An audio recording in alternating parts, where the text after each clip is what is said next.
mais elle nous vient encore plus sûrement de la religion, dit-il.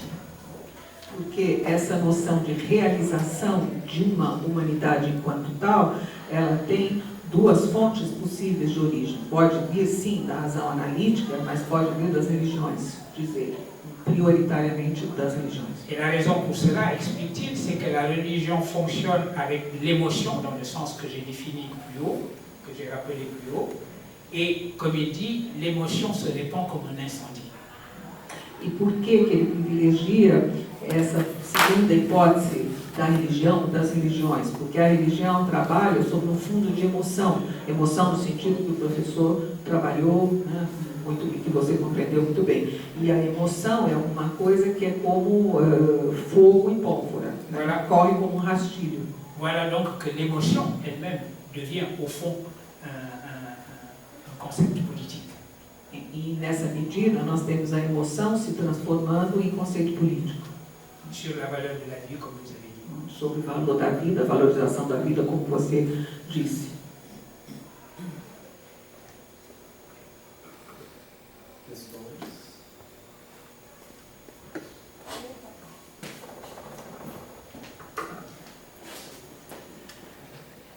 Professor, quero agradecer em primeiro lugar, muito obrigada pela sua fala, foi muito bonita, foi uma maneira de construir o assunto.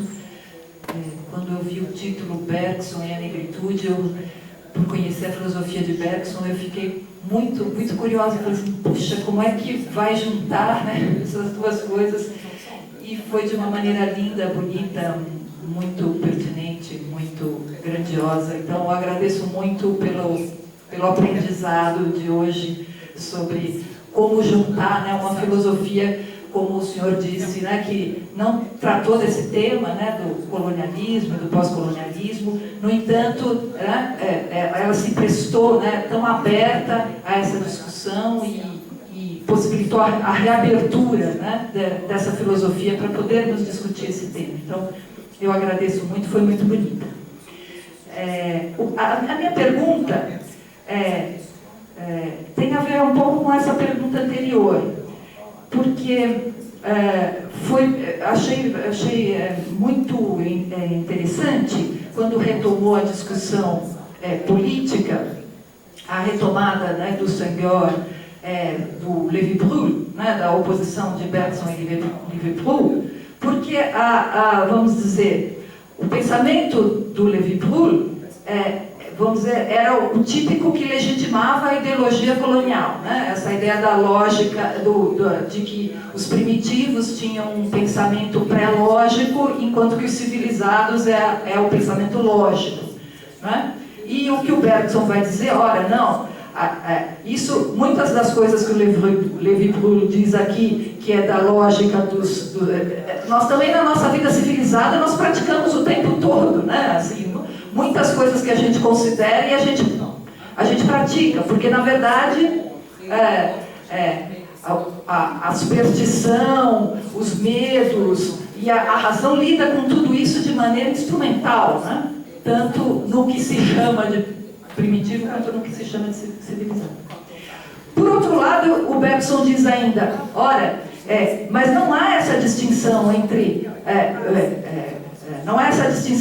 um pensamento pré-lógico e um pensamento lógico, mas o que há esse pensamento criador, né, que promove algo criador e cria a vida, e cria a sociedade, e cria a humanidade, e esse pensamento que é associado a essa lógica mecanicista, né, que vai dar no limite ao belicismo, à guerra, né, que é essa movimentação mecânica da vida que, guiada pela razão estrita, acaba em guerra, né? Então, de fato, a humanidade pode seguir por esse caminho e vai acabar se degladiando e se destruindo a si própria, né? Se seguir esse caminho estritamente lógico. Portanto, de civilizado não tem nada, né? Esse pensamento estritamente lógico. Ele é muito incivilizado, ele é muito bárbaro. Então é o inverso, né? É o inverso. A gente pode dizer que o pensamento estritamente lógico, ele é bárbaro, ele é pré-primitivo até, né? Enquanto que o pensamento criador é que faz realmente a sociedade se unir em torno da ideia de ser humano, né, do sentimento de ser humano. Bom, tudo isso para dizer, bom, isso é muito forte no Bergson, mas lá nas duas fontes ele diz que essa sociedade aberta, não é? Então é essa que é constituída a partir desse impulso de vida, do elan vital, essa sociedade aberta que também é empurrada também por uma religião aberta, não é? Como mencionado aqui na sua resposta anteriormente. Bom, mas tudo isso depende, em última instância, de uma alma privilegiada. O Bergson em nenhum momento diz isso é uma construção coletiva, social. Ele diz assim, olha, nós dependemos de almas especiais, né, que é a figura do místico, nós dependemos de almas especiais, sabe-se lá quando ela vai aparecer, né? Então, a minha pergunta é um pouco como é que a gente lida, por um lado, com uma coisa, esse sentido político tão progressista do Bergson, né, no sentido de pensar a humanidade sem essa distinção hierárquica entre elas, e ao mesmo tempo algo como tão reacionário no sentido de que é preciso esperar uma espécie de Messias ou uma espécie de guia que nos leve para a abertura. Então, a minha pergunta é como é que a gente lida com isso que me parece uma espécie de ambiguidade ou, sei lá, de ambivalência na figura da filosofia bergsoniana. E obrigada mais uma vez.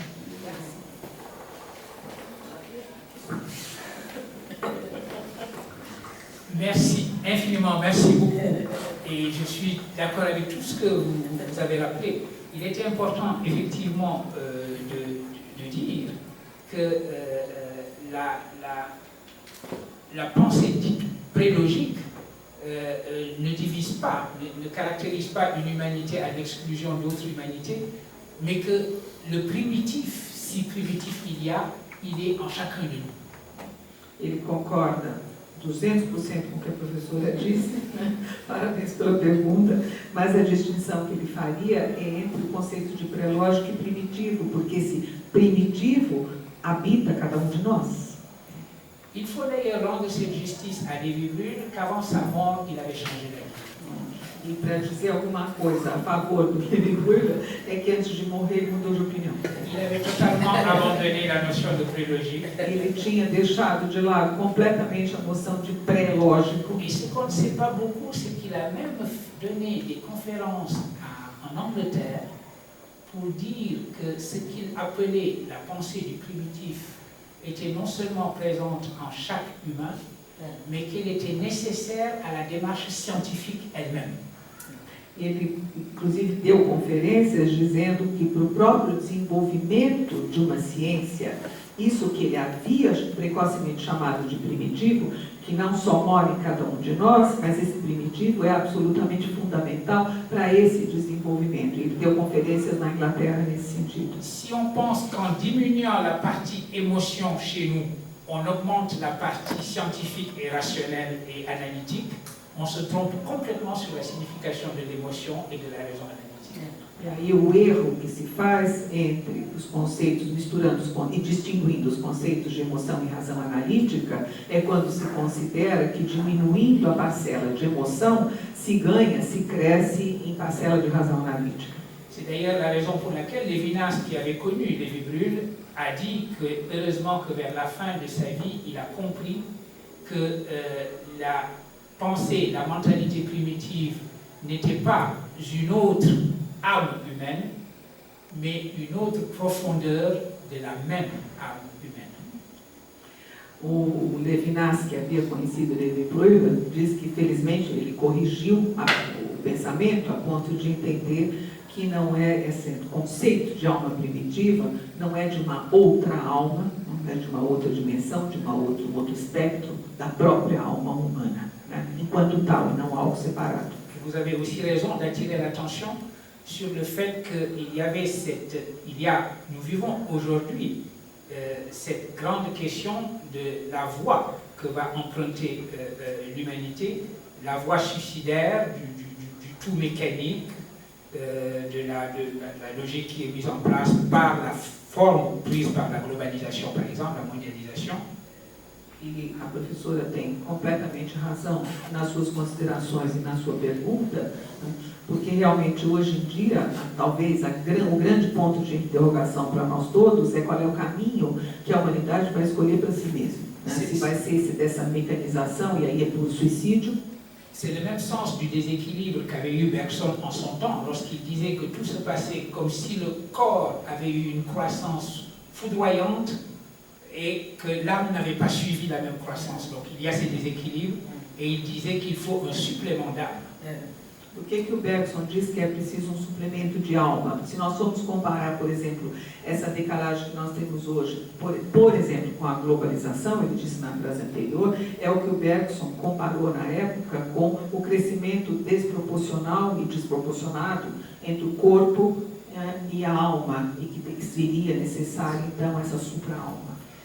Et par ailleurs, effectivement, vous avez aussi mis le doigt sur la grande question, la grande contradiction, qui est que la société ouverte doit avancer par des âmes ouvertes. Les âmes ouvertes sont la condition nécessaire de la société ouverte. E a professora colocou o dedo na ferida quando observou que as almas abertas é que são a condição necessária, né, para a existência mesma da sociedade aberta. Et que ces âmes ouvertes sont précisément également ces âmes privilégiées qui sont en mesure d'entrer en contact avec la force de vivre dans son jaillissement primitif pour réinvestir cette force dans la société et dans la religion pour faire une religion dynamique et une société ouverte. E para que nós tenhamos uma religião dinâmica e uma sociedade aberta, realmente o Estado tem razão, é preciso que essas almas privilegiadas apareçam e sejam capazes de fazer ponte. La question que je me pose aussi, c'est une question ouverte. Est-ce que ça veut dire qu'il faut que nous attendions le Messie? Então a pergunta é a sua, né? Uma pergunta sem resposta. Será que a gente tem que ficar à espera de um Messias? Né? Ou bien, alors, est-ce qu'il y a le travail ordinaire de la vie qui consiste pour nous à nous faire, autant que nous le pouvons, des âmes ouvertes? Ou será que a gente pode fazer o nosso trabalho de formiguinha, de sermos todos almas abertas e cumprir a nossa tarefa? Des âmes qui comprenons par exemple que dans ce monde de la détresse et de la migration, nous devons pouvoir accueillir le migrant Então, por et pas le exemplo, diaboliser. almas que compreendem que não se deve satanizar, diabolizar o migrante nesse mundo, nesse contexto de dor e de sofrimento, mas sim de acolhê-lo. Faire de nous des âmes ouvertes, cela dépend de nous de manière démocratique. E fazer que nós mesmos sejamos almas abertas depende de nós, né, de modo democrático. Voir arriver des âmes privilégiées, ça ne dépend pas de nous, mais ça n'est pas très démocratique. Isso depende de nós, é democrático. Agora, ficar esperando um Messias Salvador nem depende de nós, nem é democrático. C'est pourquoi ma propre lecture consiste à dire travaillons sur les âmes ouvertes et laissons faire les âmes privilégiées. Por isso é que a própria leitura dele, a resposta são: trabalhemos, né, sobre as almas abertas e deixa as privilegiadas seguirem seu curso. Et surtout, n'essayons pas d'avoir des messies parce qu'il y a beaucoup trop de volontaires qui veulent être des messies. E, sobretudo, não esperemos o Messias, porque a fila é grande. Merci à vous. Merci à vous.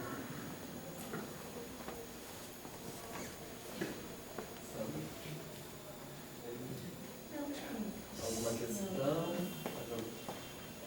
Si tu dois conclure, je voudrais simplement dire un mot de merci avant de te laisser conclure. Quero dizer uma palavrinha de agradecimento para ti. Sim, sim. A gente tem um tempinho, como que nós estamos?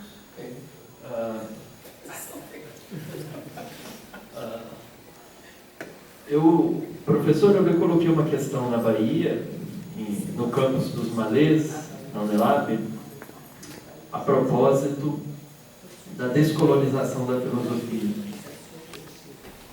E hoje, talvez, eu possa recolocá-la buscando um pouco mais de precisão.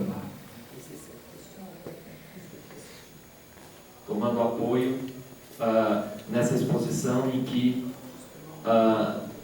o senhor nos mostrou de que maneira um pensamento do norte, global, europeu, canônico, como o do Bergson, pôde ser investido, apropriado de maneira ativa em contexto pós-colonial de liberação e emancipação.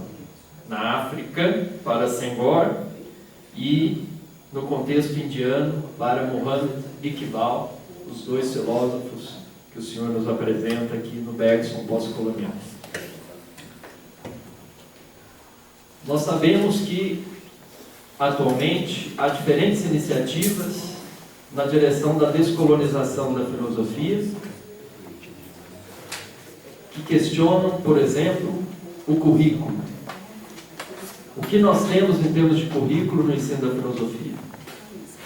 Homens brancos, heterossexuais. Como resistir a isso no plano da filosofia? Como descolonizar a filosofia? Nós faremos a filosofia, um curso de filosofia feminista com mulheres, um curso de filosofia africana com negros, ou um curso de filosofia ameríndia com ameríndios. E nesse momento nós teríamos diferentes cursos de filosofias, cada um dialogando talvez consigo mesmo.